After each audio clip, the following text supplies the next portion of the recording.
Especially with the mainstream success of the Fallout TV show, Bethesda as a game studio is synonymous with lush, complex, post-apocalyptic worlds. That moment when you leave the vault for the first time, the blinding light, the scenic vista, the sense of possibility within the game space. Every player who has experienced that remembers it. In Fallout. This ain't that. This is Rage. In 2009, the parent company that owns Bethesda, ZeniMax, acquired the legendary first-person shooter studio id Software. In doing so, it acquired an already mostly complete project that was also a post-apocalyptic open-world game with retro-futuristic flourishes. Fallout 3 had just come out in 2008. When Rage came out in October of 2011, it had an incredibly uphill battle to distinguish itself as a meaningfully different artistic experience.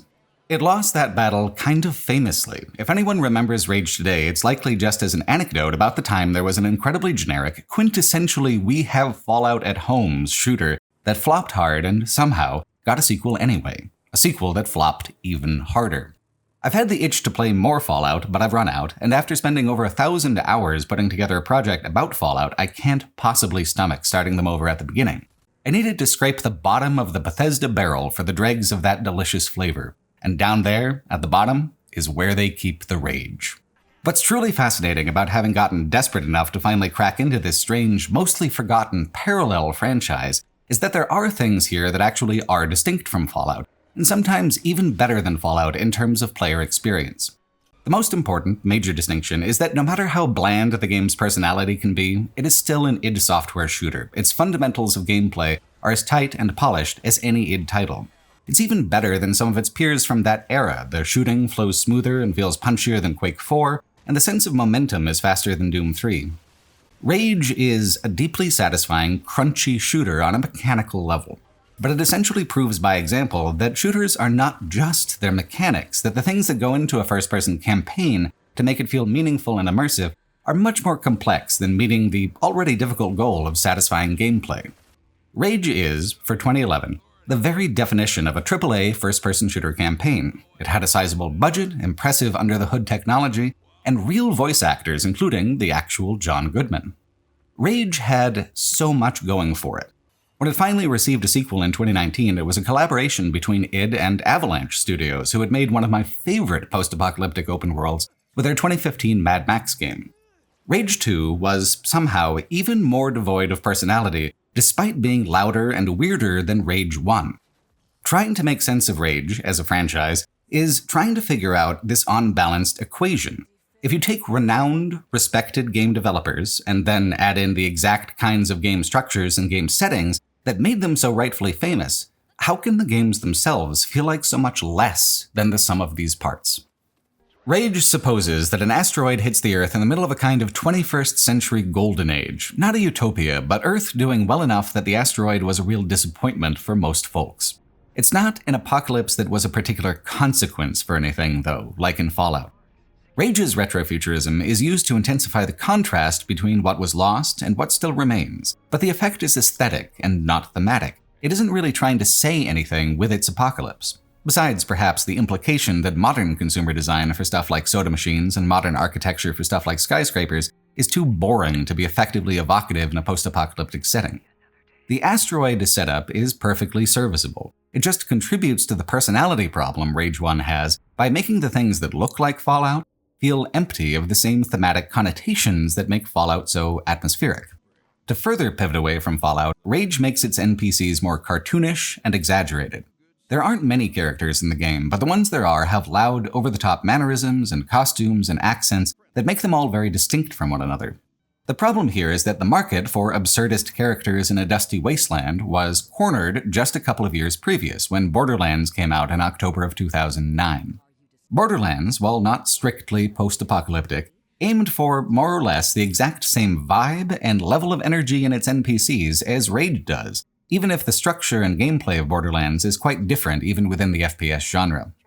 To fall short of the standards set by one competitor is hard. To fall into a weird valley between two distinct interpretations of your same basic setup is a crushingly difficult position for a title to find itself. Rage began development before Borderlands even came out, so I don't think it's fair to say that it was deliberately chasing that shadow, but the coincidence of their approaches being so similar was much more damning to Rage than it was to Borderlands. Borderlands continued refining its vibe over many sequels and iterations, becoming more and more absurdist. But held up side by side, this makes Rage 1's gritty, detailed art style seem particularly strange. Borderlands, with its art, made a cartoon of itself and set expectations accordingly.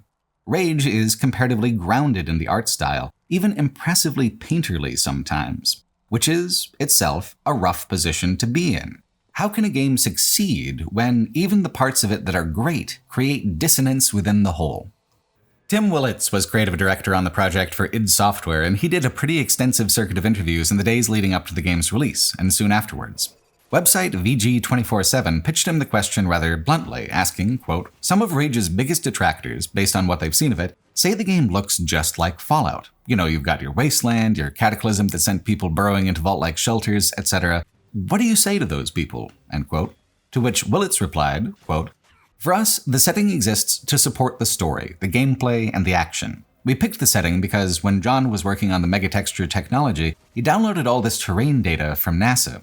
We could see the potential of these large kind of landscapes, and we thought, yeah, we'll use that. We'll drive through those, but with levels where you'll get on foot. We'll build those on top of it.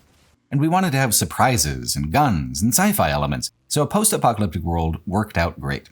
We could have put it on an alien planet, we could have made up a fictional world, but people are like, I understand this. You know, this event happened and there's a certain context, a certain understanding.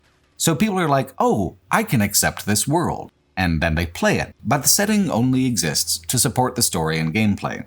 What you actually do in the game makes a big difference. When you play Fallout 3 or Borderlands, you experience a different type of thing than Rage." End quote.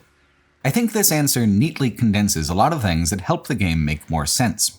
One is how it makes sense in context with the rest of the id Software catalog. For the previous generation of id Tech engines, the fourth generation that included Doom 3 and the 2009 Wolfenstein reboot, outdoor environments were a tremendous challenge. Rage was the very first game to use id Tech 5, a new kind of engine that used this hypertexture concept to make a whole world look as good as the close-quarter spaces of the id Tech 4 generation. Rage exists, conceptually, as a way to demonstrate the capabilities of the new id Tech 5 engine, much like Doom 3 did for id Tech 4. This is why the visual art is so strong. These vistas are meant to be arresting and impressive because they're meant to be moments showcasing how far the technology had come from what was possible before. Rage is extremely interested in generating screenshot-worthy visual moments where the foreground of battle, the middle ground of level flow, and the background of the scenic environment all come together in a complex composite way. Rage is a game that falls apart across hours, but shines brightly in the span of its individual moments, 20 seconds here, 40 seconds there, in which the game is genuinely beautiful and exciting. Ever since Quake, there has been a studio philosophy of technology first, game second with id titles. The thing with Rage is that the things about it that were cutting edge at the time were subtle. It was more of an incremental improvement than a generational leap. It was a title that needed a stronger, fundamental personality to compensate for how blurry the line was between the previous generation and the new one. But instead of going really wild with it, they went for something with a low threshold for recognition. I understand this world. I can accept this world. That's not aiming high. For games that do have strange, challenging settings and world building, this is rarely actually a problem because the skill involved in effective world building is knowing how to explain things, at what pace to explain things. Instead, in Rage, John Goodman gives you a tour in his dune buggy. You get an hour of tutorial quests, and then off you go, sport, into this world so familiar that it needs no explanation. But explanation is where the thrill of these fictional worlds actually lies. Art is communication. The lore of a setting helps create the atmosphere informs the plot guides the player through the increasing complexity of the setting's greater world building. Fallout builds itself around caustic, cynical ironies. Borderlands builds itself around metatextual absurdity. It becomes a franchise of video games about video games, satirizing itself with its own gameplay structures. What part of Rage isn't based on technology and screenshot moments is based on familiarity and recognizability. Rather than being generic by accident, it is generic by design, and I just don't understand or respect the impulse. So yes, you play Rage and get an experience that is mechanically different from Borderlands and Fallout 3, It is primarily different in that those games both have more fundamental ambition. Neither look as good or play as smoothly as Rage. Rage feels, on its most technical level, better than either title. In terms of total creativity, though, it falls far short of both. Rage only knows the tropes that it likes and what order it wants to put them in. It never really asks why it's doing these things in the first place, and so never arrives at a place where it has to figure out what would make it special as an effective answer. One thing that's odd about Rage is how many odds and ends of tangential, half-realized ideas went into the thing and became significant parts of the final product. The initial concept for Rage was very vehicle-centric, taking advantage of the fact that Fallout 3 didn't do vehicles at all, and Borderlands didn't do vehicles well. Rage doesn't do them much better, unfortunately. The combat looks pretty, but it plays awkwardly. The cars zoom around a little too quickly to aim manually, so there's an auto-aim lock-on mechanic, but this also effectively takes away the sense of being in control of the combat as a player. In the on-foot first-person shooter segments, both positioning and arsenal matter. It's incredibly reactive to player input and player autonomy. The vehicle combat only demands positioning. The weapons kill enemy vehicles at similar rates because machine guns take health away constantly and missiles do massive damage at long lock-on intervals. If you keep an enemy in front of you, and not vice versa, you win. But because vehicle handling is slippery and poor, it's a huge pain in the ass to do this. Vehicle combat was meant to be the beating heart of what made Rage special as a post-apocalyptic video game, but instead it was realized in such a way as to feel awkward and tangential to the whole broader experience. The shooting is the star of the show mechanically. It just genuinely is exceptionally tight and satisfying most of the time. But it too is an example of being kind of overstuffed with oddly extraneous features. There are a variety of ammunitions for every gun to differing effects. Take the starting pistol. It's made effective right up to the very end of the game by allowing a player to craft 2 tiers of higher damage ammunition, making it so that it starts out as a pea shooter and later becomes a magnum. And then other weird ammo where you fire an entire clip at once and then reload the clip, making it like a one-shot that isn't a one-shot. I have no idea what they're trying to go for with that. The shotgun has an ammunition type that makes it more like a grenade launcher, which is really fun. The assault rifles, for their part, mostly only have damage upgrades for their special ammo effects. But then there's an entire separate category of thrown and autonomous weapons, from a Road Warrior-inspired killer boomerang called a ring stick, to automated turrets, to a protective crawler that wanders with you through a level like an on-demand version of those helpful spider bots in Doom 3. There are stealth mechanics and a crossbow to use from stealth, even if stealth is barely implemented as an effective mechanic.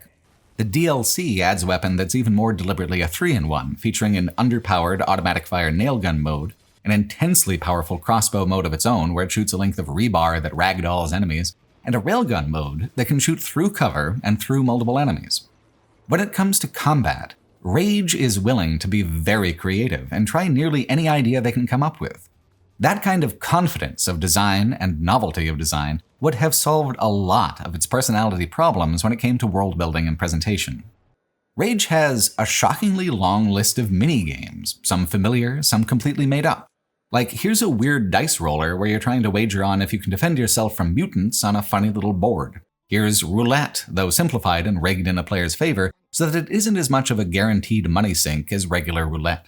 Or how about a game that takes the game's collectible card objects scattered across the many levels and turns it into a kind of competitive deck-building thing? For real. It is oddly difficult and often frustrating, but by the time I got to the end of the game and had a mostly full roster of cards to choose from, I was able to get the little achievement for beating the card game champion. Why? I don't know. I like getting rare achievements, I guess. It gives my brain a weird little thrill to be one of only 5% or so of players who bother to do a thing. Of course, the reason why 95% of players don't do the thing is because the thing is often annoying, pointless, boring, or some forsaken and unholy combination of all three. So, I guess it's a personal problem. Consider the races, though. The races are the only way to upgrade the car or get new cars. Since not every player is going to do the races, the vehicle combat can't be tuned on the assumption that a player will. So if a player does heavily upgrade, the car combat becomes even more low effort and tangential. It only helps a player win more races to race, of which there are kind of an absurd amount spread across 2 towns and 4 racetracks. The racetracks themselves are just sections of the open world made narrower for the flow of the race. If you play the tracks, you get to know the entire open world map. Well, almost. There is so much tangential stuff that lead designer Matt Hooper even forgot about some of it in an interview. Shacknews spoke to Willits and Hooper asking, quote, "Speaking of things we hate in games, I know that you can revisit various locations and such, but will you be forced to work back through the same areas time and time again?" End quote. To which Hooper replies, quote, "Well, you're never forced to do anything. Every experience, when you're playing that main quest, just going through the jobs, moving through the story, and things are developing, everything in there is, I would say it's well crafted. And by that I mean it's not procedural, it's not happenstance, it's done for a reason.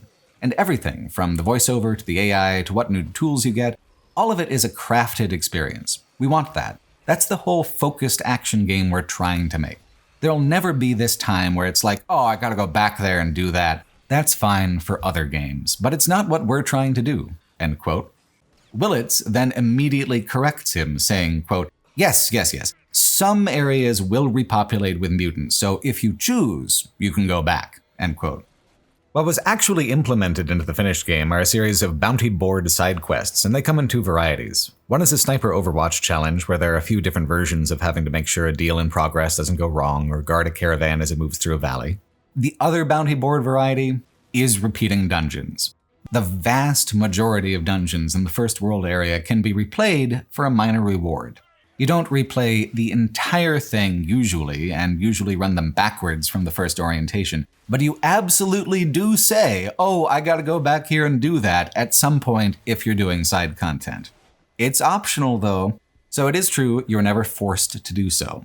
This idea was completely dropped for the dungeons in the second region. It just doesn't happen, perhaps because at some point they realized it tips the mood of the tangential content from fun extras into boring padding. So you play races for car parts to win races to win car parts to make the dozen or so times car combat even comes up in the main campaign more manageable.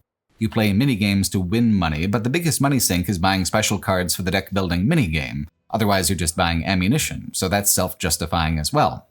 The open world itself is not explorable in the way of modern open worlds. It is more of a large container for the dungeons that are unlocked in a semi-linear order within the main campaign. There is nothing to really explore. All points of interest are specifically pointed to eventually. This also diminishes the sense of personality within the game. There is no process of player discovery, only directed discovery. Something that I genuinely enjoy about Rage is that it really does feel considered and handcrafted a lot of the time. Wellsprings, the main town of the main chapters of the game, is particularly memorable and well-designed as a hub.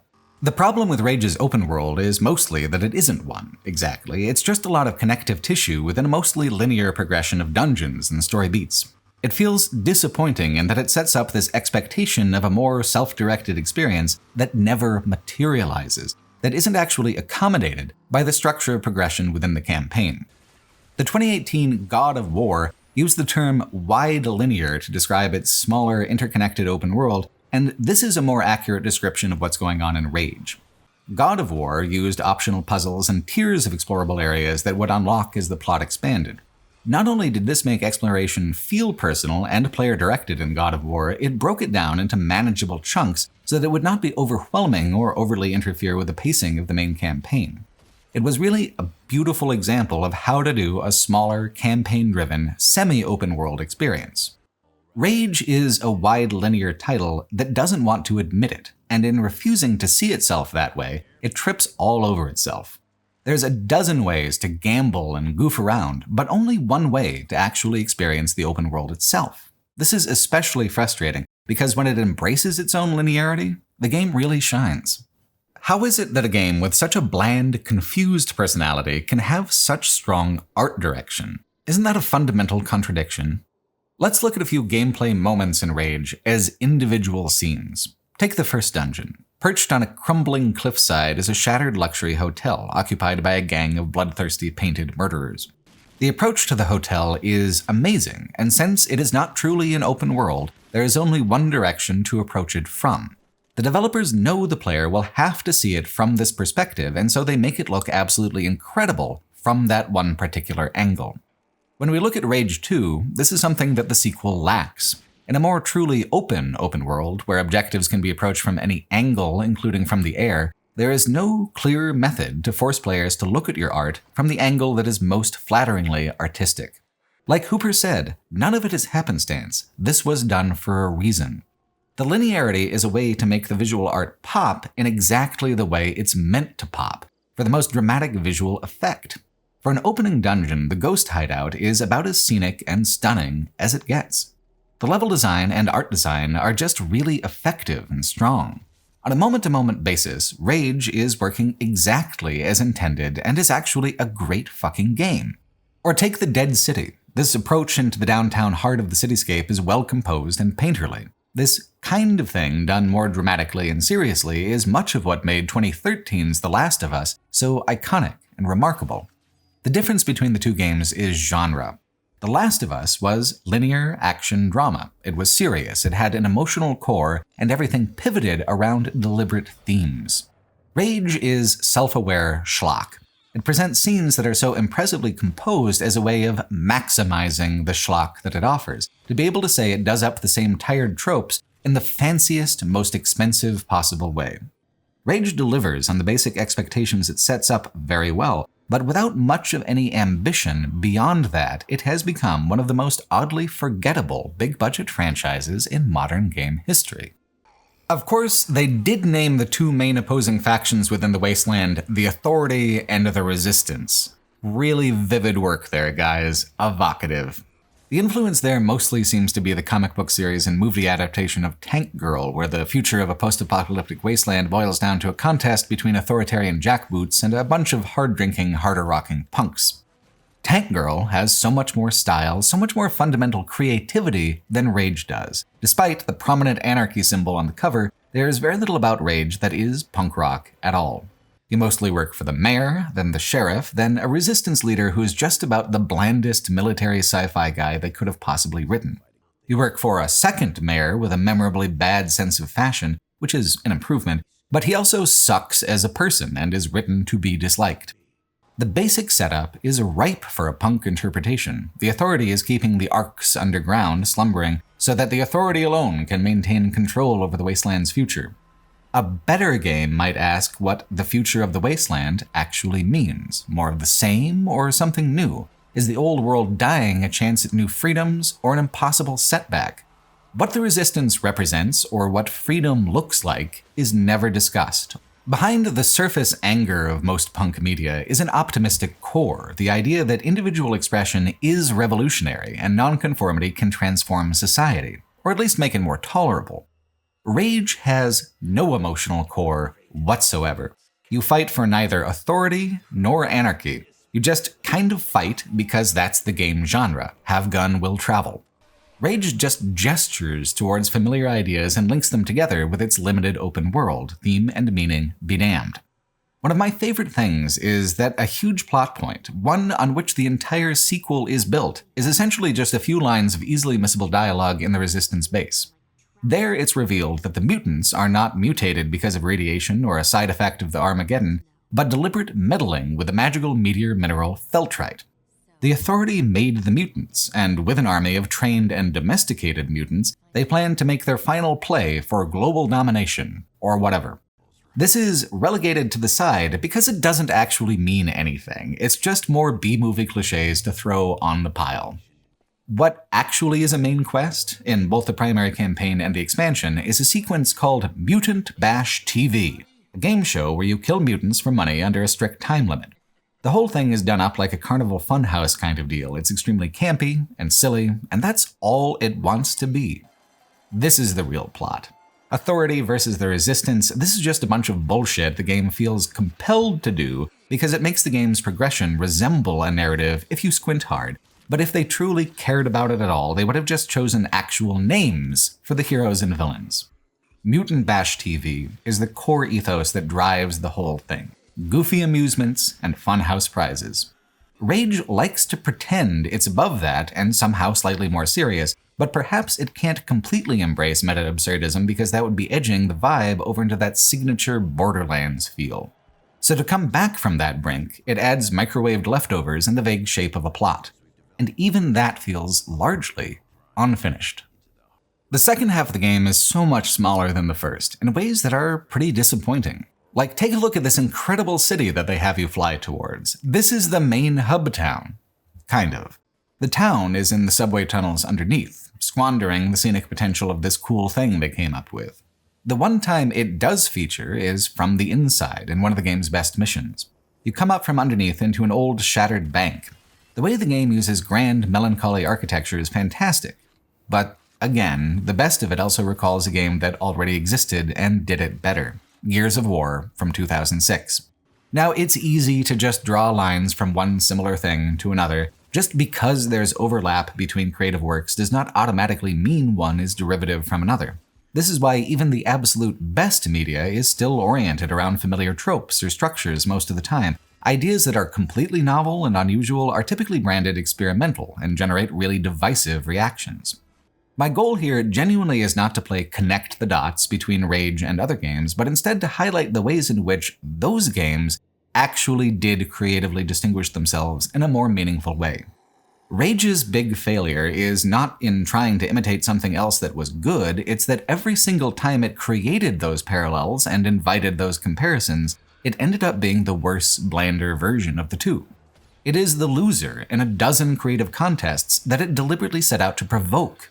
That's both notable and unusual. You'd literally come out ahead flipping coins. If Rage does have a personality, it comes from the chaotic tangle of trying to pull from so many other sources of inspiration at once, blurring the lines between them to make any absolutely direct comparison impossible. No, it isn't like any one particular game exactly, because it's like 12 particular games Frankensteined together. Even when it's good, even when it's working exactly as intended, there are moments in the back half of the game that are preposterously scenic and actually a ton of fun, like this brewery mission, one of the only truly optional missions in the game. The way the light comes in through the shattered roof, the atmosphere, it's phenomenal. The brewery level also features this, the developer graffiti room. There are a lot of people who worked on this thing, and it was a huge effort to get it done. Not one single person who wrote something for this wall meant to make a bad game, and it's not my intention to talk shit about them. Rage is a strange little mystery, though. It disappeared deep down the pop culture memory hole with almost no trace it existed at all, besides the sequel, which got erased from the collective discourse even faster. Trying to solve the mystery means necessarily laying the end product out for the full autopsy treatment. There was a potential here for something really cool, something really good, something more than the sum of its individual parts. Instead, the game has to be broken back into those individual parts to become memorable or enjoyable.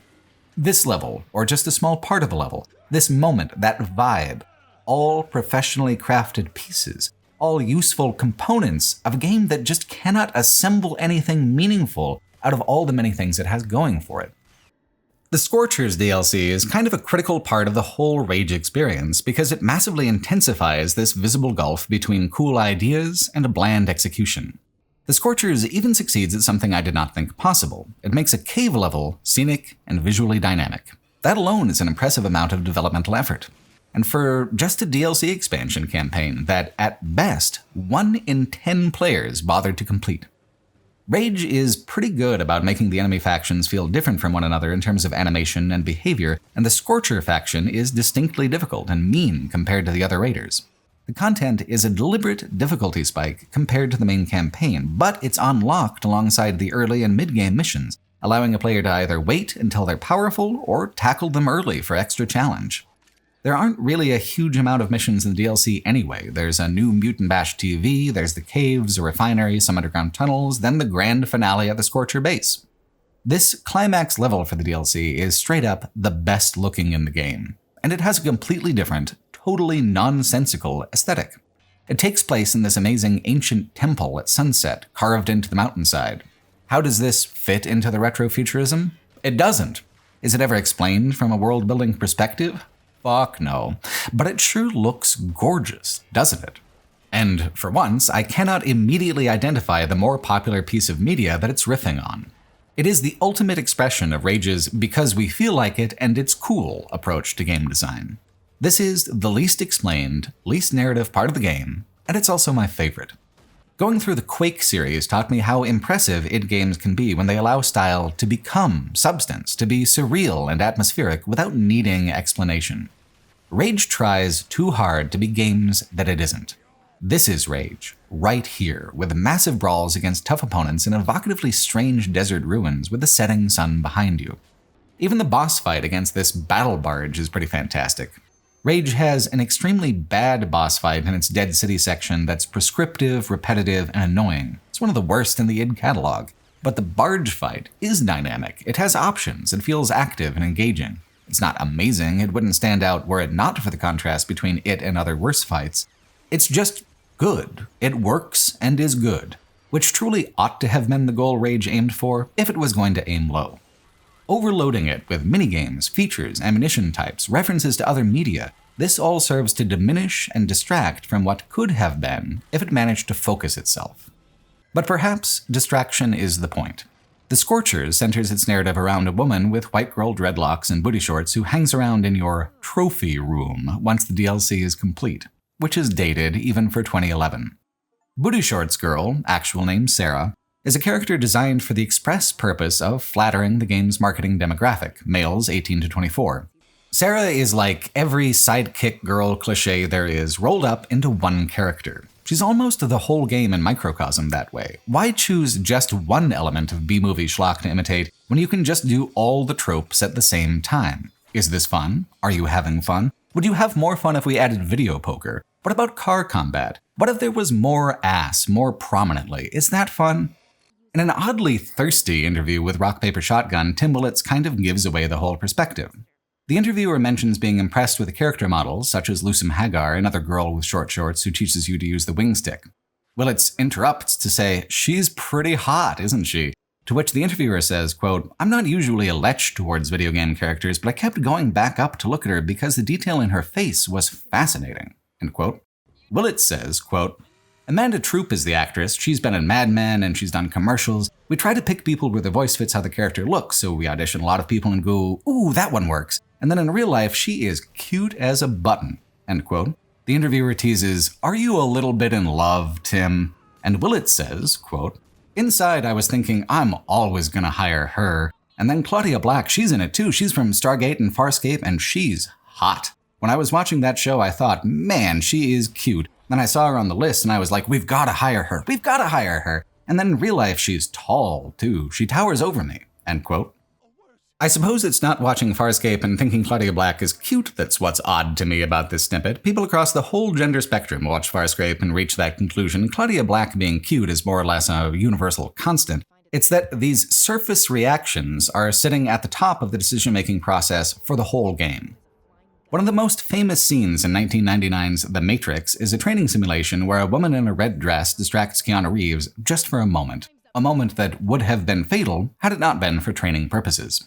Later, the designer of the training program brags about the woman in the red dress in a similar way to how Willits brags to RPS about Lusum. Ha, made you look, you thirsty dumbass. It's the intent behind the two thirst traps that's illustrative in the difference.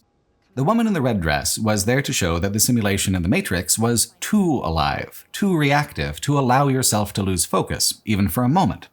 Sarah or Lusum in Rage are there with the express purpose to distract a player and make them lose focus, to provide a decorative sexuality that they hope will complement the base power fantasy, because the world itself is largely static and empty.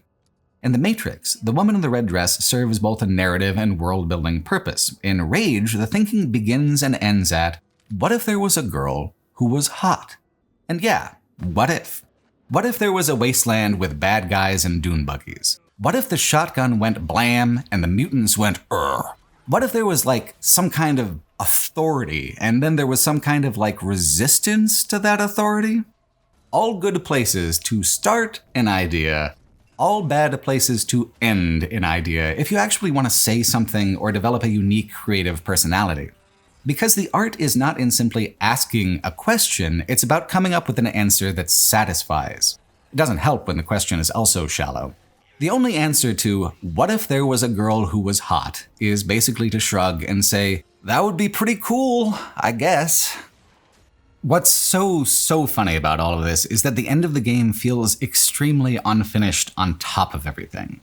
The Authority gets introduced as a villain into the story gradually, which I like. Slowly over time, Wellsprings will become full of robots looking for you, and then Subway Town will fill with actual Authority soldiers also hot on your tail. The fact that they do not find you when they're staring straight at you is a little odd, but the authority is barely more than a decorative function anyway. The biggest early characterization they get is in the mission where you break the resistance leader out of prison. Mechanically, the authority is cool because they have much more modern, powerful pieces of gear than everyone else and wear a huge amount of armor. This is cool at the time because it's such an escalation beyond the previous enemy types. By the time the climax rolls around, though, the mechanical danger of everything has escalated well past them. The gearheads, for example, have much tougher armor and much heavier hitting weapons, even if they're not as sci-fi looking. Going back to the authority after fighting the gearheads undermines the sense of mechanical progression and mechanical climax, leaving a narrative progression to make the ending land, but it doesn't really do that either. There's a villain named General Cross, but you don't actually encounter him, which is absolutely bizarre. Instead, the bulk of the enemies you face are these authority-branded mutants. The final fight is a horde defense against a few waves of them as you let the computer transmit the signal to raise all the arcs out of the ground at once. No boss fight, no General Cross. The authority base is a good idea for a climactic level because of its aesthetics, a clean and fresh sci-fi look. The authority never lost anything they did not wish to discard in the apocalypse. They are quite content in their hive of gleaming steel. No boss fight, nothing new revealed, no real idea what happens next, and then the final cinematic where the signal is sent, the arcs rise, and then nothing. The end. They told you what you were gonna do, and you did it. Good job. Who needs any kind of climactic summary or synthesis when you can just fade to black and wash your hands of it? It's not like any of what you did was actually pointing towards something. Each mission and each faction was essentially standalone, connected by the thinnest of threads and the flimsiest of justification. The important question is, did you have fun, sport? Does it have to make sense if you had fun? And the truth is that it doesn't. The problem is that Rage ever gestured towards making sense in the first place. The problem is its strange insistence that it needs character, dialogue, and a plot. It puts so much effort in that direction. For zero payoff whatsoever, every ounce of energy that didn't go directly into the level design and the combat loop is utterly wasted in every way. It is not especially surprising, then, in the end, that Rage is so forgotten. The stories that stick with us most typically go somewhere and have a point. The stories that ramble on for a while and then abruptly wrap themselves up without ever arriving at a point, those stories we tolerate at family holidays and then immediately throw them out with the wilted salads and turkey bones the next day. Most folks can no better remember what happened in Rage than they can remember the extended saga of when Aunt Ethel went to Albertsons because there was a sale on bagels, but it was an online coupon, and you know she doesn't do the online. Of course, she clips coupons like she always has, so she brings those in and they say they're expired, and it is expired on the coupon that she clipped, but if the online coupon is good, and this is the same coupon, then why are the young people so lazy and unwilling to help these days? The best part of that kind of story is when it's over and you get to say, well, you know, it was just so good to see you. And so, I'm not so sad about the abruptness of the ending as I might otherwise be because, hey, now I'm free. Free to rage again, motherfucker, am I right? Get hyped, get loud, don't listen to what your stupid brain tells you. You fucking loved Rage and you want more. You want 3 times as much Rage. Triple the action, triple the excitement, triple the mayhem. Rage, rage, rage. Do you feel fucking hyped yet, you dumb son of a bitch? I hope so, because Rage 2 expects you to maintain that level of grating, absurdist enthusiasm for something close to 30 hours if you want to see all the content the game has to offer. Rage 2 is truly misguided on nearly every level, but it has this core belief that if it simply turns the volume up to max and never lets up for an instant, that this will drown out how fundamentally unshaped and pointless the entire game experience is. Because it really is barely held together at all. I've played a lot of open worlds, a lot of them kind of cheap, and I think Rage 2 might be among the cheapest and shoddiest of them all. I was one of the only people who thought Homefront: The Revolution was worth the time, and I don't feel like Rage 2 is even half the game that the second Homefront was. Compared to something genuinely polished like a Far Cry title, Rage 2 is held together with duct tape and toothpicks despite coming out in 2019. Recently enough, it's a newer game than Fallout 76, and Fallout 76 is still trucking along quite well despite having also been pretty janky and empty on release. In 2019, Rage 1 was already mostly forgotten. It was the new Doom reboot in 2016 that everyone was still talking about. id Software was having a real renaissance moment. Rage 2 didn't diminish that because id wasn't the primary studio working on it. Instead, Avalanche was, and they took the brunt of the blame. Avalanche was responsible for the absolutely incredible Mad Max game that came out in 2015, to this day one of my favorite open worlds. It was such a considered gorgeous wasteland where everything was united in tone and theme. They also did Just Cause 2 and 3, which I haven't played, and had more middling reviews. Point is, though, that Avalanche had spent the 2010s honing their craft as developers of expansive, scenically gorgeous open worlds. The elevator pitch for Rage 2 is that it was a marriage made in heaven, an id Software combat loop paired with a massive Avalanche Studios Group open world. There are moments, rare and wonderful moments, where that promised synthesis works well and pairs well. The vast majority of the game is just nonsense and busy work, though. The setting is even more bland than it was before, the writing is considerably worse, and the tone of it all is so much more aggressively loud. While the plot is almost non-existent, there is rarely a moment where the game isn't trying to act cool and hip to show that it's a youthful and exuberant title for today's teens. This is its worst sin. Following up a forgettable game with a worse one, that's not unusual. It is what it is. Creating a game that's a 50-year-old marketing executive's impression of what the kids these days like in terms of sex and violence, both unusual and also, frankly, unforgivable. Surely there was an understanding when the game was being developed that they were making something impossibly obnoxious. Yet that wasn't seen as a bad thing. Obnoxious is the only personality Rage 2 has that might distinguish it from its peers and betters, and so it clings to that obnoxiousness all the way down. A game that's similar in tone with the how do you do fellow kids approach is Ubisoft's 2016 open world, Watch Dogs 2.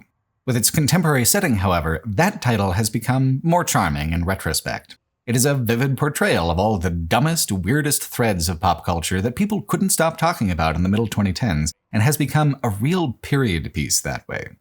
Rage 2, with its post-apocalyptic fictional setting, simply cannot do this. All of its today's youth assumptions just make the storytelling they are trying to do annoying or impossible. Rage 2's relentless posturing and attitude makes the game essentially worthless to go back to because it was bad and misguided at the time, and this will only get worse as pop culture changes. I suppose the severity of how bad and misguided it is has the potential of giving it cult classic status over time, but that's easier with bad movies than bad games because of the difference in time investment. A lot of really, really terrible movies are still a tight 90 minutes, which is a great interval for having beers and shots. Rage 2's main content is so sparse and short that you could probably do the whole damn thing in 6 to 8 hours, but if you want to sift through all of it looking for diamonds in the mud, then it'll cost you 30 hours, and you won't find any diamonds anyhow. You could watch every Leprechaun movie ever made during that time period and have a way better experience with hours to spare. You seen Leprechaun 3 where that little fucker goes to Vegas? Oh, he fits right in. Vegas is a great town for him. Then there's that spider monster in Leprechaun 4 in space. Memorable, classic, total bullshit nonsense, but total bullshit nonsense that sticks with a person. That counterintuitive charm is what makes a cult classic. What Rage 2 has makes it a flop. The strangest choice they made comes right at the beginning with how they handle the timeline. It picks up right where the other game leaves off, even recycling the ending cinematic from Rage 1 for part of Rage 2's introductory cinematic. It makes one interesting twist on the formula. It has these big vegetation repopulation satellites come crashing down from orbit to turn the wasteland green. Which is cool, I suppose, if they ended up doing anything with the idea. They don't. Yet for that idea to work, the ecopods have to be given time to sprout, so the conflict doesn't pick up there, it picks up 20 years down the line. There's an organization called the Rangers who are ultra badass problem solvers, but they're destroyed at the beginning of the game by the Authority, who came back. No one expected them to come back, which prompts the question, where did they go in the first place? Well, you see, there was this huge war between the Resistance and the Authority, and the Resistance won. It was glorious. Characters talk about it all the time over the beginning of the game, and then they just drop it for some reason. Over and over, though, characters are like, wow, what a war. You should have been there. And I wonder over and over why I am not. They had a logical place to begin a sequel, wrote out an absolute shit ton of lore for everything that happens during those battles, and then decided to just discard all of that in favor of a plot where the Authority rises again, and it's like a big surprise. General Cross is the villain for real this time, giving a super annoying monologue in the beginning and then a couple other times before the end of the game. He's like a big cyborg man because he was supposed to have been killed in that war that was so cool and that you didn't get to see. So if the last game ended abruptly without explanation, this new game begins confusingly with way too much explanation. They throw characters at you like Lily, your battle sister, who are barely relevant to the game at all, except at the very beginning and the very end. The beginning of the game is a ton of effort and expense being used to set up a world that barely has anything to do with the game to come. It's fucking bizarre. It is such an absolutely incomprehensible series of creative choices that the story is, in its own way, unique. Everyone else knows not to do things this way, so Rage 2 stands apart from them by insisting that it's going to try anyway. This overproduced, overlong tutorial's only interesting idea is to use the climactic enemy from the first game as the introduction to the second. They finally finished their mutant army and rolled it out for mass production, including these big boys. That's a cool consistency. Too bad it's the only one. And as odd as it is to say, with what an absentee villain they mostly are from the first game, the Authority has even less bearing on the second game. They're supposed to be invading all over and causing chaos, but you only see them out and about sometimes. They simply don't come up outside of the extremely limited story missions. They may as well not exist at all in terms of 90% of available gameplay hours. Pretty much nothing from this introduction actually matters, least of all your character and their backstory. It's just a mandatory attendance thing until the open world comes into focus, and then it's all self-directed from there on out, which sounds like an improvement until you have to play it. At first, I had a sense like it might be kind of cool because the arrangement of the world's points of interest and the exploration loop within them is basically identical to the 2015 Mad Max game. The landscape holds points of interest at different elevations and densities, creating regional variations, and then each point of interest has a couple different kinds of collectibles you can find to check off the location as complete. The collectibles are hidden, but not hidden very hard. It's easy enough to 100% any given location without any kind of guide if you just poke your nose around long enough. There's even an unlockable ability that will allow you to highlight these items even through walls, negating the point of even bothering to hide them from the player in the first place. In the Mad Max game, these collectibles were largely pointless in a mechanical way. The notes and photographs you found contributed quite a bit to the atmosphere and mood, but the red symbols were just a way of making paying attention to the environment feel more rewarding. And they did. It was annoying to look for them if it meant adding more than a couple minutes to your time in a given location, but for the most part, it's just a frivolous layer of bonus activity that added a small amount of interactive engagement that wouldn't be there otherwise. Rage 2 conceives of it differently, because Rage 2 is a game where everything you find and everything you do represents some kind of incremental progress along dozens of different upgrade tracks that are powered by a stupidly wide array of upgrade currencies. So there's Cash, which buys other upgrade currencies. There's Feltrite, which upgrades both weapons and powers, but not on the secondary upgrade track where weapons need weapon modules and powers need their own upgrade currency. And then there's a Doctor in Wellsprings who will upgrade health, the overdrive mode, and weapon damage, but requires 3 different upgrade objects for each point of upgrade in each category. And then there's the command point upgrade tree, 1 branch for each of the 3 main NPCs, which is totally separate from all the other things. In the abstract, this is both confusing and stupid, and from a mechanical standpoint, it is also confusing and stupid, but you can see where they're coming from, at least. They're trying to make exploration valuable to a player by having every location push generic, landscape-independent needles forward. It is impossible to control which things a player will or will not do within the game, or what order they might do them in. So some kind of very slow, incremental, cumulative process allows all players to advance essentially along with their rate of play. The more they do within the game world, the faster they progress. Ah, but wait. What of those players who do not want to explore every nook and cranny of the game world? What about those players who want to just kind of fuck around for a little while and then wrap it up? That's most of them. You can't make any of those upgrades and any single one of those upgrade paths mandatory or critical. Instead, every single layer of improvement offered by the upgrade trees must be, necessarily, extremely minor and mostly tangential. All the powers work the same at default as upgraded. The weapons do too. Ironically, the ammunition varieties in Rage 1 made a much more tangible, meaningful difference to the gameplay than any upgrade in Rage 2. You can do stuff like parry grenades, but how often will that come up? Extra damage while ziplining sounds very exciting for the 2 times you might be in that situation. How about your talking car? That has another totally separate upgrade track with a totally separate upgrade currency, but car combat is even less common and less important to Rage 2 than Rage 1. The only time you really engage with it in a way that might make the upgrades useful is when attacking convoys.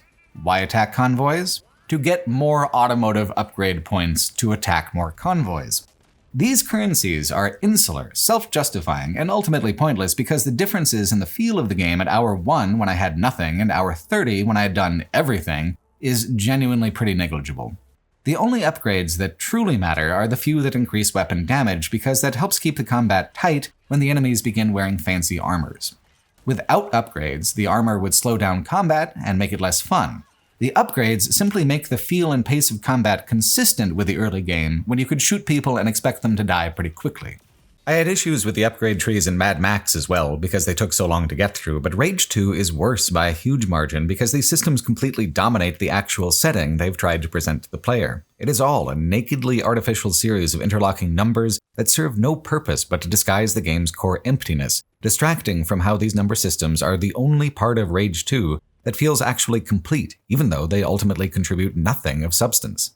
Quests are the extremely basic backbone of most open worlds and RPGs. These are not novel or unfamiliar things to implement within a given game.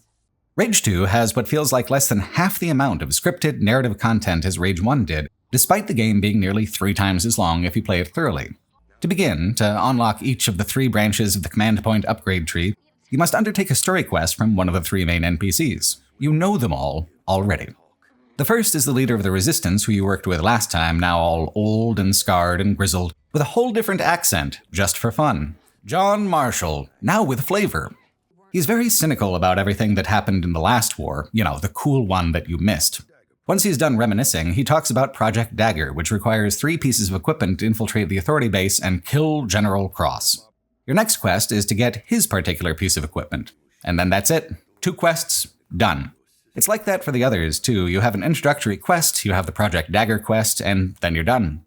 Project Dagger is the end of the game. So without any paid DLC or post-release content taken into account, the core campaign of Rage 2 is 8 quests long.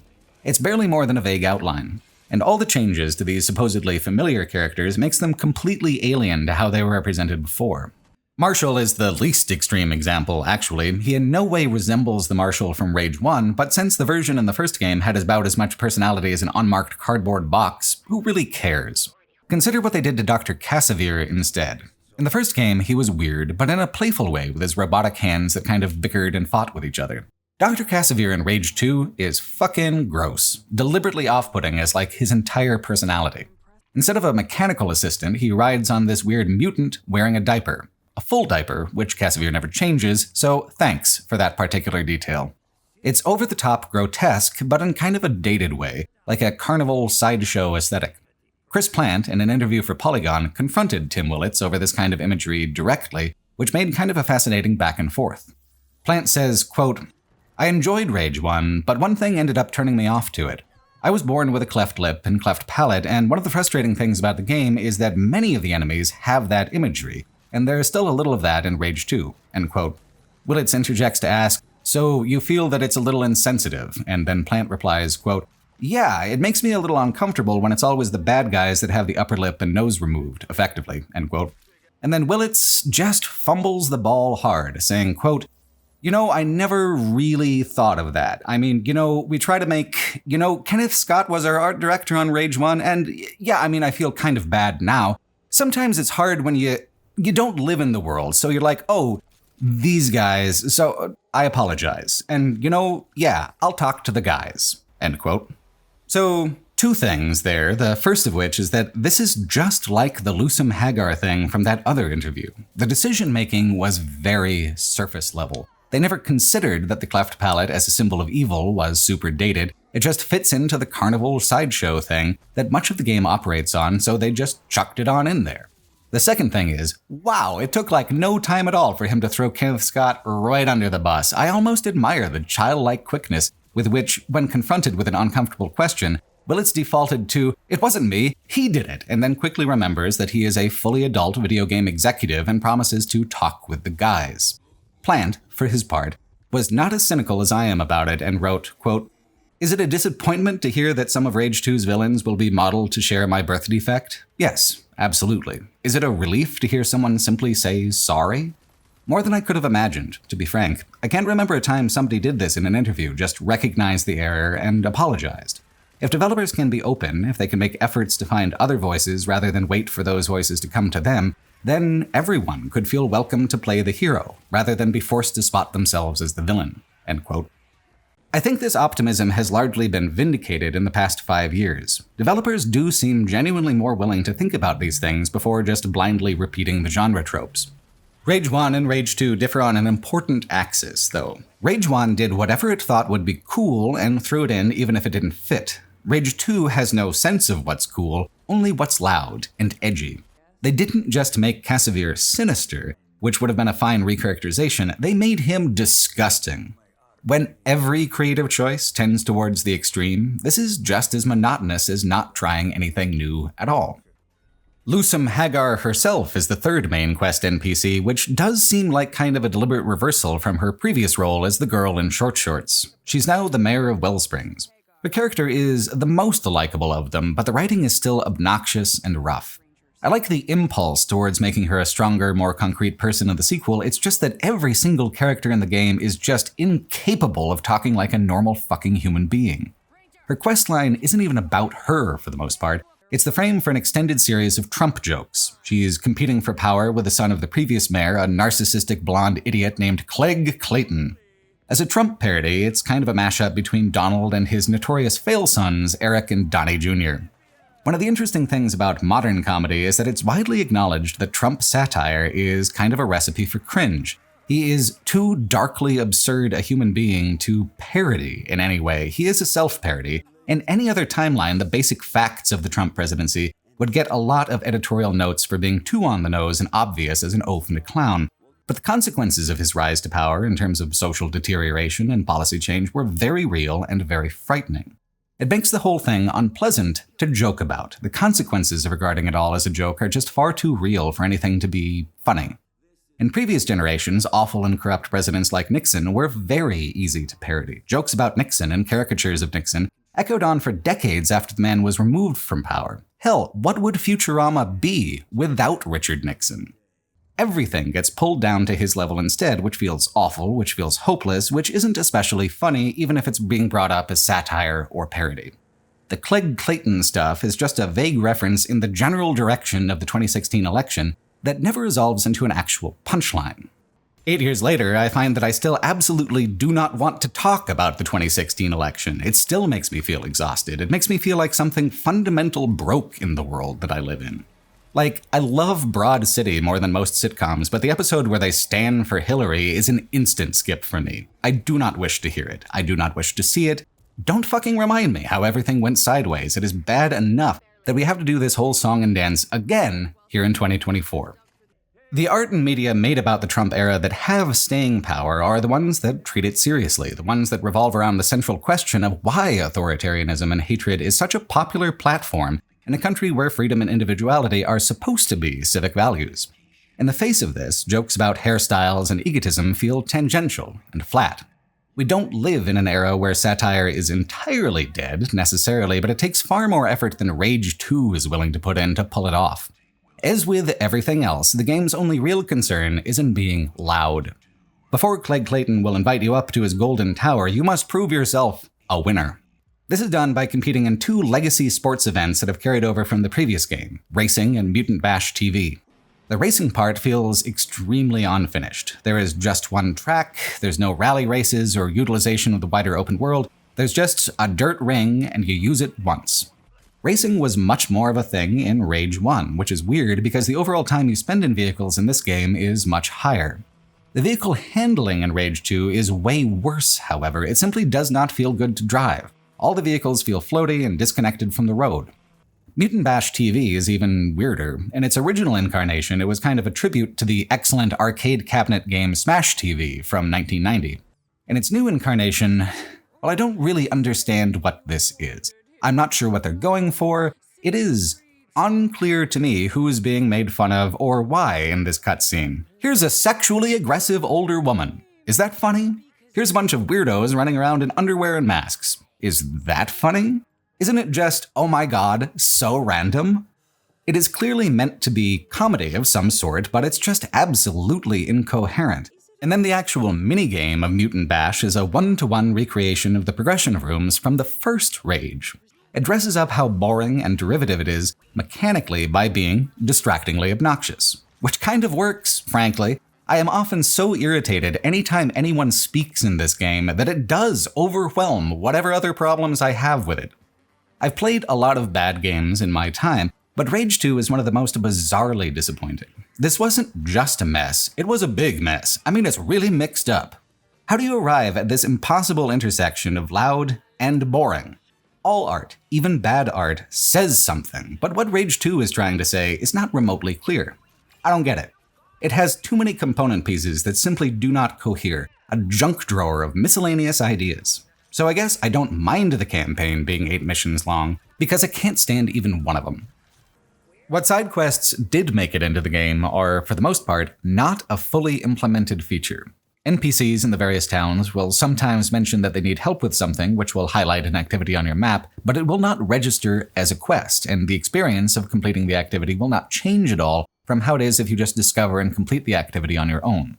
There are rarely ever any quest rewards, but maybe 1 out of 5 times someone will hand you a modest stack of cash. Which is, frankly, even more frustrating. If it had actually been never, it would be easier to totally ignore these NPCs. Instead, I caused myself the aggravation of having to listen to the dialogue by doing every quest available in the hopes that there would be some kind of redeeming moment. There isn't. It's trash all down the line. At least, the dialogue is trash. The actual activities of the game world are often just forgettably okay instead.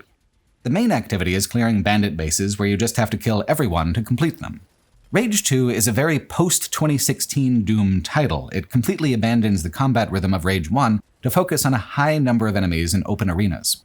Like Doom, the only real rule of combat is never slow down.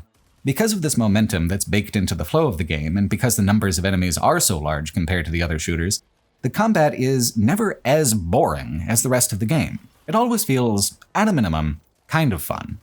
There are a wide variety of weapons, but they're all unlocked via exploration. The arcs that contain superpowers might contain a weapon instead. Focusing on exploring region by region means some of these weapons you won't get until the end of the game, but if you prioritize them early, then the player's toolkit is pretty large. Rage 2's weapons feel kind of basic in comparison, at least until you get to the fancy stuff. My favorite fancy weapon is a kind of incendiary revolver where you tag enemies and then separately trigger the burn. It's a little odd and counterintuitive to how the Magnum revolver weapon usually works in these sort of games, but I think it's actually a very satisfying and creative twist. If the main activity is just driving somewhere and then dropping a bunch of goons, this is a great way to go about doing it. The main enemy faction is literally just called the Goon Squad, which I found more endearing than the bland generics like the Resistance and the Authority. Goon Squad just feels honest, a declaration that these guys are just a bunch of cartoons more than they are people. The actual plot seems to be that, for whatever reason, the Authority is paying them to do all this karma-crazy warboy bullshit, which takes away from their presentation and makes the game even more unintelligible. Are they punks or not? Is punk good or bad in this world? What does punk even mean in the Rage setting? It's just a surface affectation that the game has no idea what to do with. At least they add color. The Shrouded are an insular, heavily armored faction that function very similarly to the late-game Gearhead faction in Rage 1. Fighting them is a chore because of their armor. Their brown and yellow branding is boring and generic, and their activities usually involve wave defense, which is kind of tedious mechanically. Later challenges include defending multiple control points from enemies and making sure none of them have enemies on them. The task doesn't end until you manage it, so it's interminable if you accidentally let them build up too many forces. To counter this, and other circumstances where the number of enemies on screen feels overwhelming, you have Overdrive mode. This is essentially a kill everything button. All your weapons not only deal more damage, but have new effects. They become unstoppable killing machines that chew through everything in front of you. The game's colors become even brighter and more saturated. Where the new Dooms have a combat loop that creates highs and lows of resources, Rage 2 created a feature that simply breaks the loop entirely for a limited period of time. This does, admittedly, feel very cool and badass and such, but it comes at the cost of my suspension of disbelief. Part of what I love about video games is getting into the immersive elements, becoming invested in the casual drama, and feeling like the little figures on the screen represented what they are said to represent, like here's a soldier or there is a monster. Ooh, spooky. Overdrive mode just makes me remember that this is all light and color and doesn't really ultimately mean anything. Sure, the combat is fun, but if it's ever not fun, you can just press the kill everything button and cut to the chase. None of these enemies are anything more than blips and bloops. Nothing I'm doing has narrative value. The vast open world is just repetitions of the same game verbs I've done a million times before. A lot of times, when people arrive at that feeling, they stop playing games in general because it's hard to build the illusion back up into something meaningful once you've broken them down into the components that are, by themselves, meaningless. The only thing Rage 2 got right was the combat loop, and even then it sabotages itself in the name of looking cool and edgy. The other activities are just variations on a theme. Instead of killing everyone, maybe blow up these barrels instead. I was conscious, playing Rage 2, of how I was playing a game for the sake of playing a game. I was not invested in the world at all. I was just doing vaguely enjoyable things for the dull thrill of receiving familiar feedback from familiar tasks. I like open world games, but I like to pretend that they mean something, even when they don't. I'm not sure if I've ever encountered a game so lifeless that I can't even use my goddamn imagination to gain traction on it. Rage 2 is so visibly unfinished that it has 2 entire towns that have no official quest content associated with them. There are a few of the on-tracked informal quests, but there's less of them than at the other settlements. The first is in the southern desert region where the Shrouded live. There's pretty much no story content associated with the Shrouded at all. The main quest almost ignores that they exist. So you can liberate their entire kingdom and defeat every last armored foe, and there is no reaction at all from the game world. People do not comment on it. It was not expected that you would do it. It's content that's in the game without really having any particular reason for existing in the first place. It has no narrative or dramatic context. It's just more Rage 2, if you want more Rage 2. The 2015 Mad Max wasn't like this. Even their most tangential locations had thematic value, at least. They contributed to the tone and reinforced the mood. The other town is in the far northern region, which is supposed to be the hardest region and contains the final story quest. It has the least amount of activities to do and feels oddly empty. By contrast, it is the most scenic and beautiful region of them all. Adding the new botanical growth on top of a more traditionally post-apocalyptic landscape not only creates contrast within the game world, it makes Rage 2's wasteland feel more distinct from its competitors. The destroyed freeways weaving in and out of the jungle and destroyed apartment buildings is just a fantastic look. And yet it is only a visual element. Without narrative frame or dramatic context, what is the audience meant to feel about it? What's the emotional tone? Is the resurgence of nature supposed to be ironic, like in The Last of Us? Hopeful, utopian somehow, because this is a new start, like it is in Horizon? Even imagery in a vacuum, visual art that is only visual art and not a hybrid media like games, typically does have an indication from the artist as to how it's meant to be received through the use of color or symbol. Rage 2 is hybridized art. The other elements can contradict or support the visual art and give clues as to how it's meant to be interpreted. Or it's supposed to work out that way. In this case, the imagery is neither contradicted nor supported by the other artistic elements. It is simply ignored. They made a lot of beautiful stuff, and then they just never did anything with it. Because Rage 2 is such a mess, it's hard to call any of this a missed opportunity, but I feel as if there was a pretty serious question of what could be done with this exact same map within a project that is not Rage 2. Throw out both the baby and the bathwater, but keep the tub. The tub is good and sturdy, and something better could have been accomplished with it. In the popular discourse surrounding the game, for the brief moment in time there was discourse about it at all, the thing people had a hard time letting go of was how the game was very, very pink. Pink instead of yellow paint highlights for interactive features. Pink filters for sunrise and sunset. The pinkness became shorthand for what was wrong with the game, but in actually playing it, the pinkness of it is truly the least of its problems. At least the pink is an attempt at creating a personality for the game. The problem is that even the pink is just a corrective filter on top of something that is completely empty. I have never connected less to a game world, even though the actual world map of Rage 2 has some moments of genuine beauty.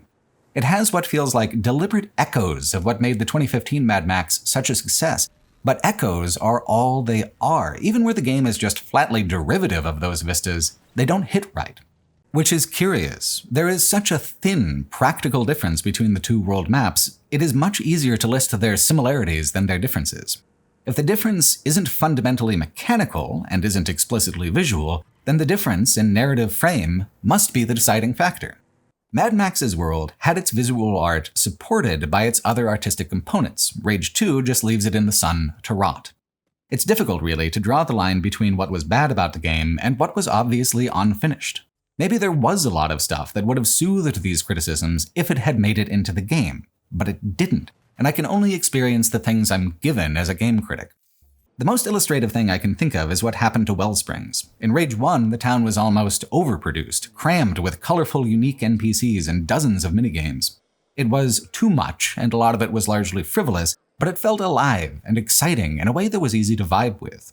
Wellsprings in Rage 2 has an almost identical layout and evokes some of the features of the original town, but the personality has been surgically removed. It is no longer overproduced, but severely underbaked. The quests broken, the vendor economy confusing and barely functional, the actual detail stripped away to create an extremely basic, functional game space. It's absurd to me how many people played Rage 2 and came to the conclusion that the problem with the game was the color pink. The problems are so much more complicated and crushing than that. Avalanche's game director for Rage 2, Magnus Nedfors, did an interview with VG247 where he was very optimistic about the game they were making, speaking with confidence about continuing a project that had been close to Tim Willett's heart. He said, quote, "I will not sit here and say the deep story is why you should play Rage 2. It's an action game, but we're trying to tell small stories, both by interactions with the NPCs that you meet and also through the environment. It's something that we want to push more and more. There are many good storytelling games that are open-world games second, but the common mistake is to tell a linear story. Then you're failing in giving the player all that freedom. I think the whole industry needs to find the magic moment where somebody comes up with an evolution in open-world storytelling. You being out in the world, having fun with your guns and your abilities, that's what it's about." End quote. Would have been cool, perhaps, if those NPC interactions were fully implemented and less obnoxious. I think that would have been a step or two closer to the evolution in open-world storytelling that Rage 2 was not. What's fascinating to me here, though, is the conflation of linear storytelling with basic contextualization and scene setting. Yes, games that are too linear or meandering in the story can squander the potential of their open worlds. That is exactly what happened to Days Gone. But Rage 2 doesn't even meet the minimum requirements for knowing what the hell you're looking at and why, something that the storytelling that most other games do accomplishes easily. You being out in the world with your guns and your abilities is what it's all about. There is literally nothing else that matters or makes sense or even comes up that often. Tim Willits, in an interview with Variety, described the way Rage 2 was meant to slot in with the other franchises like this, quote, "It fits really nicely in our portfolio. Machine Games has done great with Wolfenstein, Quake Champions is rockin' and rollin', Doom, well you saw yesterday, and we've always liked this open-world emergent gameplay environment. All of the id titles have our DNA that's weaved through them, but they're all very different and unique. Rage 2 fits really nicely with our suite of titles, and we've always just loved the universe." End quote. Exactly what, I wonder, does he love about the universe? Every other modern id franchise has found a remarkable degree of success. Machine Games leaned heavily into narrative and used magical realism to create a truly unique game setting. Doom modernized the impulses and imagery of its original incarnation and honed them to a razor-sharp edge, creating a mechanical experience that is practically without peer. Quake Champions is the same old Quake, but with monetization features. It's fine, it's Quake, people like it. Where Rage 2 fits in is with the format, the elevator pitch, the same elevator pitch they had for Rage 1, actually. This is the one with the cars and the small open world. Big explosions and a bigger attitude. That isn't enough. It's not enough to identify a piece of the game's market you want to appeal to and try to capture it by creating a checklist of features that a game like that maybe ought to have. That's heartless and artless, and it leaves the end product feeling utterly empty, the experience pointless, the impact completely evaporative. This was meant to be one of the tentpole franchises in the id catalog. Now, I think they'd probably rather if you were discreet enough not to bring it up in polite conversation. For a lot of games like this, flopping hard means the DLC never comes out. The 2015 Mad Max apparently had DLC that was cancelled because of low sales performance, which is a tragedy. Rage 2 released 2 major DLCs, and then a few miscellaneous pieces of post-release content. None of it is good, but one of them, at least, is a major and significant improvement over the base campaign. Rise of the Ghosts is a very glossy, high-budget expansion in ways that I certainly never expected from Rage 2. Across the water from the mainland is a massive city, skyscrapers rising high above the waves. It looks decorative, but it's actually the fully explorable new region that the DLC takes place in. The map design is much more creative and compelling than the main areas. The buildings themselves aren't really explorable outside of some scripted instances and exterior elevator rides, but they're arranged in a way that suggests a truly massive downtown area. It's a kind of aesthetic that's completely missing from the main campaign. It isn't just the downtown either. There is a huge outskirts area that's filled with only the most miscellaneous, tangential, optional objectives. It feels kind of unfinished in the way a lot of Rage 2 content does, but the outskirts are much more scenic than even the most verdant areas of the mainland. There is a really expert sense of composition involved in creating these vistas, which pair so incredibly well with the light and weather effects. I actually enjoyed exploring, just for the sake of exploring, when it came to these outlying areas within the DLC. Rage 2 did not review well at the time it was released, but it wasn't rated terribly either. Andy Kelly, a writer I enjoy quite a bit, rated it at 7 out of 10 for PC Gamer and didn't seem as actively frustrated as I was with the whole thing. But coverage for Rise of the Ghosts barely existed at all. This was not meant to be a transformative, redemptive expansion like Phantom Liberty was meant to be for Cyberpunk 2077. It could have very, very easily been a completely worthless cash grab of a DLC. But instead, Rise of the Ghosts is, all on its own, a very tidy and lushly produced miniature open world. It has real atmosphere. It looks genuinely distinct. This is a visual personality that finally truly works for Rage 2. If the game could have begun on this footing, if it had found this artistic voice earlier, the whole experience might have actually been salvageable.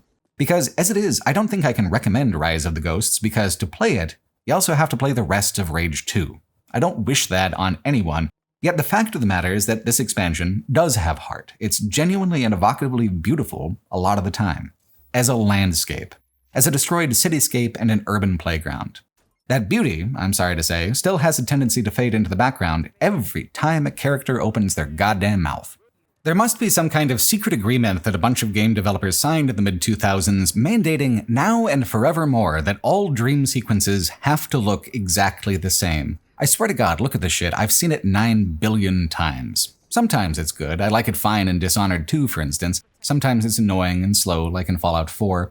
And sometimes it serves no purpose at all except to look like AAA video game storytelling, a self-justifying and insular impulse that doesn't really end up saying anything at all.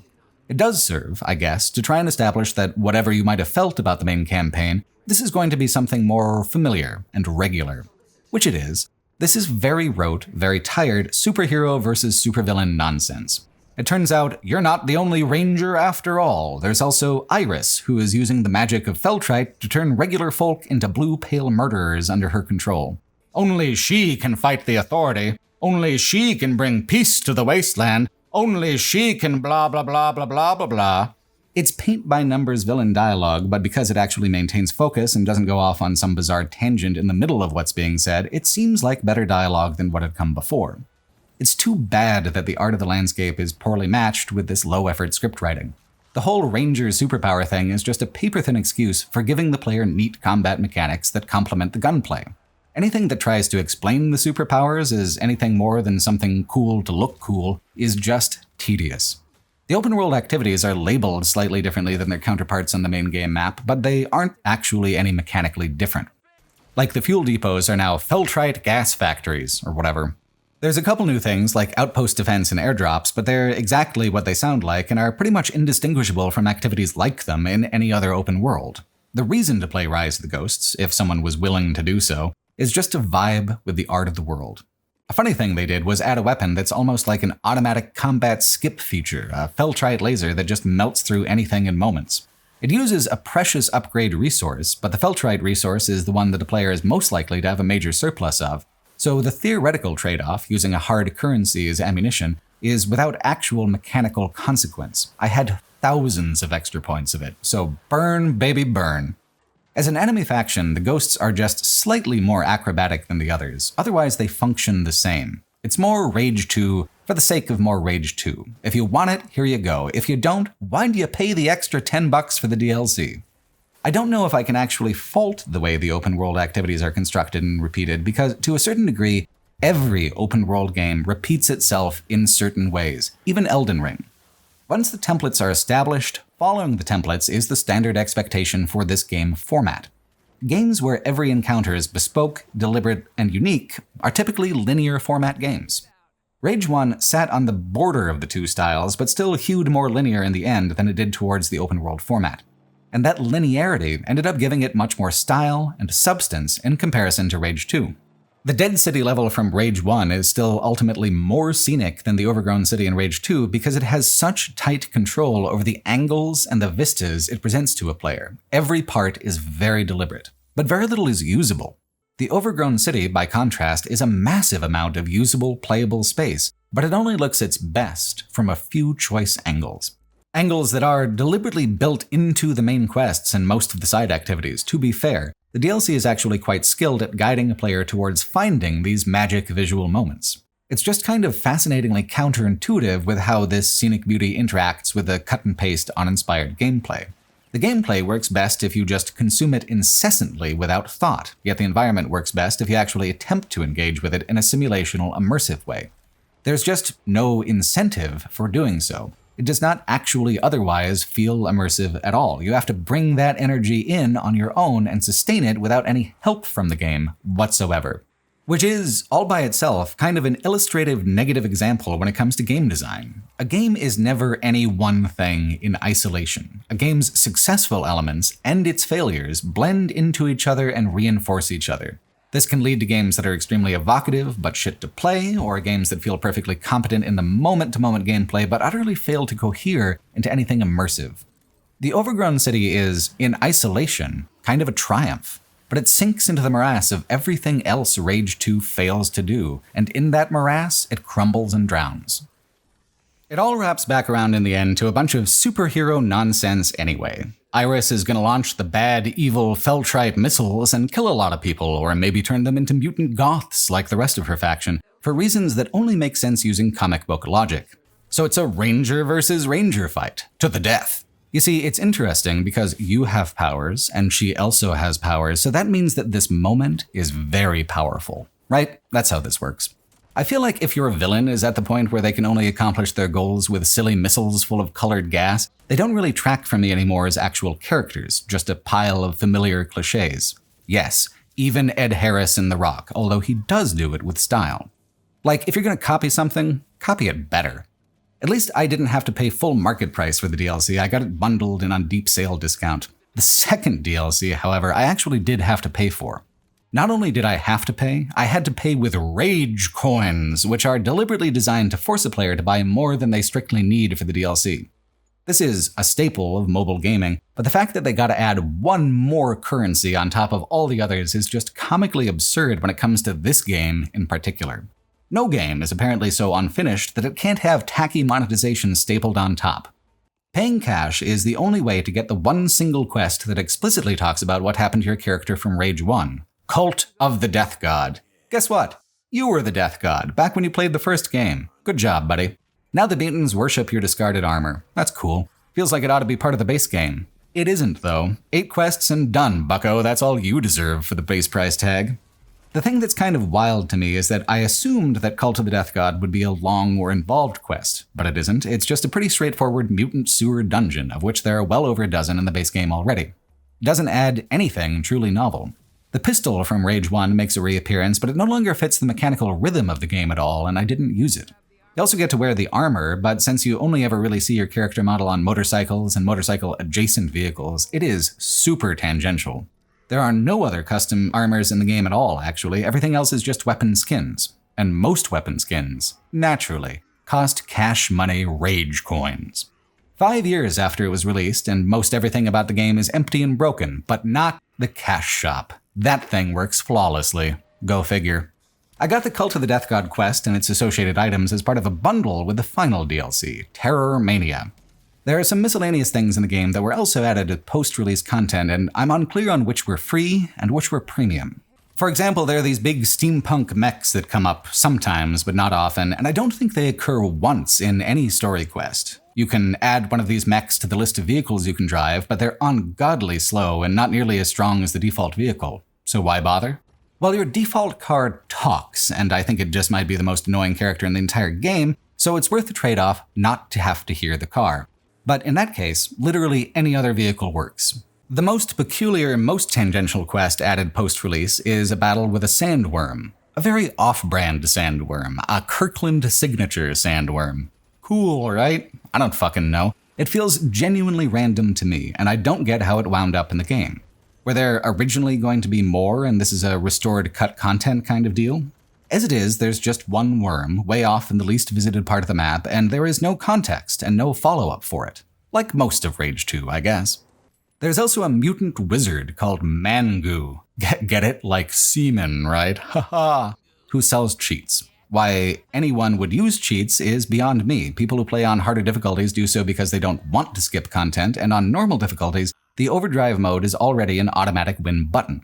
It makes no sense, mechanically or thematically, to have magic cheats, but that's just the way it is, so why not have magic? I didn't expect to see the cheat wizard again, but look out, because this next expansion has Mangu all over it. I don't know what my favorite DLC of all time is, because there's some really wonderful stuff to choose from a huge variety of genres, but my vote for worst has been pretty easy for the past half-decade. It's Far Cry 5's Dead Living Zombies DLC. I fucking hate Dead Living Zombies. I had a better time playing Bad Blood for Watch Dogs 1 than I had playing Dead Living Zombies. I even slightly enjoyed Narco Road for Tom Clancy's Wildlands better than Dead Living Zombies, because Narco Road was a very peculiar, very unusual kind of stupid. Dead Living Zombies is just super obnoxious, utterly derivative zombie smashing, nothing unique or compelling or distinct, it's just pure, irredeemable trash. Terrormania is not as bad as all that, but it's even more boring, which I did not realize was possible and am frustrated to find out. So take zombies, which we all know and love, and then remove from them both the flesh and the personality. Now you have a skeleton. Yay for us. Terrormania is a skeleton-smashing arena challenge where the main reason you're doing stuff is to upgrade a magical sword that looks like it came from a box of Cracker Jacks. The weapon, and everything else about Terrormania, is a total contrast to everything that was going on with the post-apocalyptic setting. It's so lazy and so generic that it kind of retroactively invalidates even the attempts at world building in the main game. Anything goes, and nothing matters. It's just a video game, lights and colors with no inherent meaning. I have been a champion of the idea that video games do have inherent meaning and are legitimate artistic experiences my whole career, so it pisses me off something fierce to see Rage 2 so powerfully contradicting me in these ways. I mean, what to say about Terrormania? It's 5 arenas with 5 rounds apiece, plus like a bonus round where you have to enter the arena through an entrance that does not open before you've killed a prerequisite number of local skeletons. The arena format feels like someone tried to correct the Rage 2 formula by hybridizing it more with the Doom combat loop, but it just doesn't work because of the skeletons being so goddamn boring. All the enemies in Doom, and especially in Doom Eternal, represent a different kind of threat.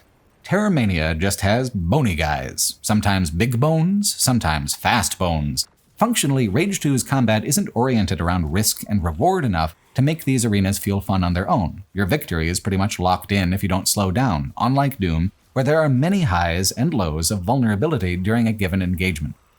Rage 2's combat is already monotonous in comparison to Doom. Skeletons and fixed arenas just crank the monotony up further in what ought to be a very obvious way.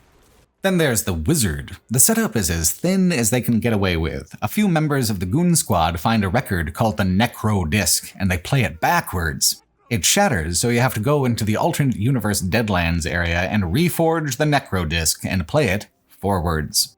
It goes down exactly like that, no twists. Mangu watches over you the whole time, the sweetheart, in the form of a sports announcer for your arena battles. So in addition to being boring, the arena battles are intermittently obnoxious as well. Just all the worst of Rage 2's impulses bundled together. I think overall, Dead Living Zombies for Far Cry 5 is more obnoxious, and therefore still worse, but it pains me to say that even that DLC has better level design than Terrormania. Terrormania is scraping the absolute bottom of the creative barrel. I can't fucking believe that I started playing these games because I wanted more Fallout vibes and ended up here. A fluke of history is that when Far Cry 5 got its own post-nuclear DLC, it was almost a direct competitor to Rage 2. Far Cry New Dawn was pink, purple, and focused on what the young people talk like these days. It's bizarre that both these products came out around the same time. New Dawn isn't too well remembered, it didn't achieve cult classic status like Blood Dragon did, but it is, at least, remembered. It aimed higher. Terrormania, for me, had one singular moment that I kind of liked and stuck with me. One of the levels is a dreamscape downtown, kind of caught in between memory and reality. There's a subway that runs through the arena, kind of a fast-moving ghost subway that's a useful environmental hazard. Your character has never seen a working subway. Spooky. The ghost city is a neat idea. Would have made a great little side story, don't you think, if not for the fact that they decided to make a series of plotless arena combat challenges instead of putting any effort into it at all. Rise of the Ghosts is so much better of an expansion, even where it isn't good, it at least attempts to meet a professional standard. Terrormania is empty and pointless in the extreme, an apathetic product with which to bury a game that was dead on arrival. It is emphatically not even worth the $5 it costs to get the version that doesn't have the Cult of the Death God DLC. The version that does include Cult of the Death God at $17.50 plus another $2.50 of stupid rage coins that you don't need is basically pissing money away. Go to the bar and get the equivalent price in Everclear and Fireball and it'll be more fun and less painful. All that's left now is to check in with the Authority and destroy them in the final quest. Remember the Authority? The villains of the plot that totally matters? Me neither, but at least we're almost done. Rage 2's main plot is so disconnected from anything else that the climax feels like a weird novelty. Even Iris is a better developed villain than General Cross. He's just the most generic little robot fascist there ever was. I mean, if we're being derivative and ripping things off, rip off a thing or two from Wolfenstein and have the dialogue be about something. Because the climax is meant to be completed even by players who don't invest heavily in the open world activities, it's not very hard. The DLCs are much more difficult, so it's not very useful or interesting as a narrative climax, mechanical climax, or tonal climax. It's just formless content goop in the general shape of what the last level of any given shooter is supposed to look like. The funny thing here is there is an attempt at a twist ending. The boss fight was a suicide mission. The thing meant to kill Cross will also kill you, which is intriguing, right? An actual narrative consequence. But that would be much too daring. So instead, you're rescued by your battle sister from the beginning of the game. It was kind of hilariously jarring to have all this close emotional stuff happen because I had completely forgotten that this character existed by the time I got to the climax. Absolutely nothing from the introduction of Rage 2 has any bearing on the rest of the game until this last moment. But here's a climax that wants to dramatically tie together all of these threads that it never did anything with to begin with. I feel, at the end of Rage 2, even farther away from a concrete answer to my fundamental questions. When I looked at Rage 2's page in the online store before all this, I thought, this looks good, it sounds good theoretically, surely it can't be that bad. How could it have been? In the end, even worse. How can something that looks this good in the abstract be so utterly amateurish in the execution? There are individual elements of actual artistry peppered across both Rage titles that are all ultimately drowned out by the cumulative mediocrity of the final product. Rage 1 was easier to account for. It was a technology-first game that couldn't figure out its personality among all the other games it sought to emulate. Rage 2, though, I think the only thing it got right was making fun of Elon Musk all the way back in 2019. Credit where credit is due. Rage 2 has forced me to confront, existentially, the reason why I play some of these games. This was actual wasted time for me. Even playing video games, I could have chosen games that brought me more actual joy or meant something to me artistically. Why did I spend, across 2 titles, 40 plus hours doing something just okay at best? I think because I truly do love open world format games, because I love to see how people create these environments, and maybe most importantly, because I just couldn't believe that despite all the effort that went into it, all the actual talent that is otherwise apparent from both development studios, that the game really turned out this way. We only have a very limited time on this earth, and we should at least try to connect to the things that we do and derive meaning from them. I think more ultimately disappointing than my feeling of having lost time in engaging with Rage 2 is the feeling that not just being bad art, Rage 2 is failed art. Whatever it was trying to say is lost. Whatever it was trying to be is buried underneath the incoherency of what it actually is. And that sucks. Think back on the developer wall from Rage 1. That game represents years and months of someone's life as an artist, as a game developer. Every one of those people wanted it to be successful art and tried their best individually to say something or show something or provoke something that felt real to an audience. Rage 2 is, despite everything, the same way. No one sat down at a table and said, "Hey, now how do we really piss him off?" Rage 2's legacy is that it is an example of what happens when there is no actual artistic goal for a game, just a sales metric. Can Rage 2 move copies? Can it sell weapon skins? Will people buy the DLC even if it's only a few people? If not many players finish a game anyway, does it matter if it's mostly unfinished? Rage 2 is, on paper, enough to motivate a sale. It motivated me. The art of the game is more than that, though. I pay the high price of admission the games require as a hobby because I feel like I can reasonably expect a meaningful experience in return. Even bad games, I expect to say something, mean something. Rage 2 represents something else. A kind of terminal, commercial apathy that strangles any actual art within it to the point of irrelevance or annihilation. To those artists who tried, I'm sorry this happened to you. It shouldn't happen to anyone who tries to say something real. As a game player, I wasted my time. As a game critic, maybe I have gotten something valuable out of it. Beyond trash, beyond schlock, is an imaginative wasteland where only Rage 2 can dwell. The emptiest open world I ever played. Thanks for watching.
transformer's lighting up, reacting to some signal close by.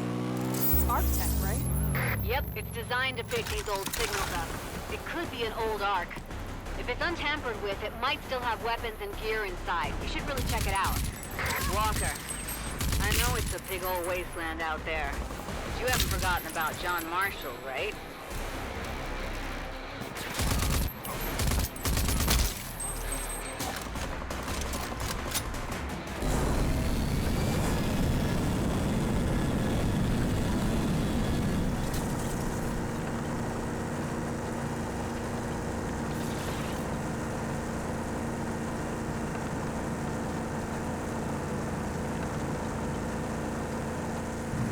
Another authority sentry.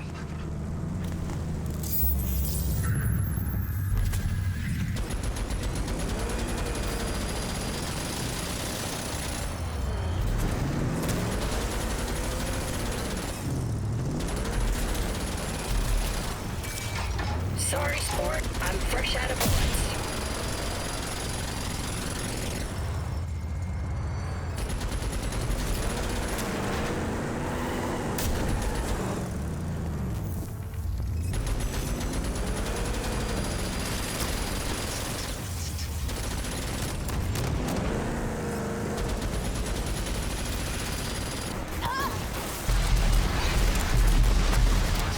Not much left but Feltrite fumes over here. But don't breathe too hard, am I right? Or, wait, are you dangerous immune? But either way, well done, Walker.